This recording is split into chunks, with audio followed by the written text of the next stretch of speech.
This is Taipei, Taiwan. Today's Feng Shui field study begins in the western part of the city and moves step by step toward Chiang Kai-shek Memorial Hall. Along the way, we will observe how commercial space, administrative space, and national memorial space are connected in sequence. This area is Ximendingto Street. It is known as the Times Square of Taipei and is one of the city's major commercial districts. Young people and tourists gather here constantly. It is also a place well known to Korean visitors. This area is centered on consumption and entertainment. There is little Feng Shui significance here. One of the most famous spots in Ximending is a shaved ice shop. In the underground dining space, the walls and ceiling are filled with handwritten graffiti. Most of the writing is in Korean. One member of our group jokes that perhaps we are the last people to arrive here because so many Koreans have already left their marks. That joke reflects how frequently Korean tourists visit this place. This space does not have special Feng Shui meaning. It is not an object of Feng Shui analysis. As we continue past Ximending Street, we arrive at the Taipei police station. This building was designed from the beginning so that the main entrance is not directly open. Instead of a staircase leading straight to the front door, the stairs rise from the left and right sides. This structure blocks direct incoming killing energy. By forcing the flow to bend, the sharpness of the energy is reduced. Between the left and right stairways, 3 large flower pots are placed. This strengthens the buffering effect. Similar structures can be found at the National Palace Museum and at Chiang Kai-shek Memorial Hall. The architect may say this was not designed for Feng Shui.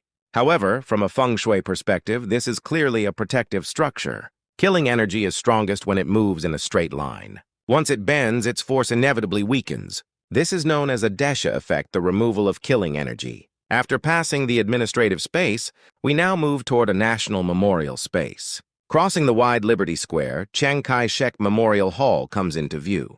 From this point on, the character of the space completely changes. Chiang Kai-shek Memorial Hall was completed in 1972. It was built on flat land with a rectangular layout and a reinforced concrete structure. The overall composition is symmetrical on the left and right. The main entrance faces west. The eastern side is closed off by a wall. The southern gate is called Daxiao Gate, and the northern gate is called Dazhong Gate. At both the south and north gates, trees were planted, so that the memorial hall is not immediately visible when passing through the gate. This is another form of Feng Shui buffering.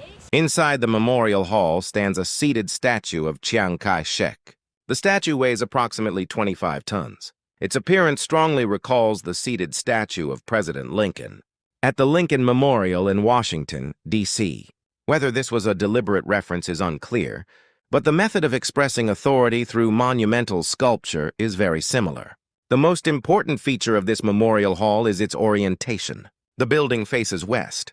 This west-facing orientation symbolizes the political intention to reclaim mainland China. In Feng Shui, there are absolute orientations and relative orientations. Absolute orientations are fixed and unchangeable. Examples include the direction of the rising sun or the direction of Mecca in Islam. The west-facing orientation of this memorial hall is a relative orientation, chosen according to political circumstances.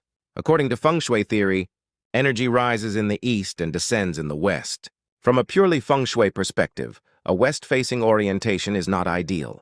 However, in this case, political symbolism took priority over Feng Shui principles. The wall surrounding the memorial hall is designed as a corridor in some sections. There are also open spaces similar to ventilation windows. These features appear to have been designed to allow air exchange between the inside and outside spaces. They may improve ventilation and air quality. However, this design does not align with the core Feng Shui principle of storing wind. Here we see a clear point where memorial symbolism, practical architecture, and Feng Shui theory come into conflict. Chiang Kai-shek Memorial Hall is not a perfect Feng Shui site. Nevertheless, this space clearly reflects national authority, history, and political intention. This is how Feng Shui field study reads and interprets space. That's all for today. Thanks for watching.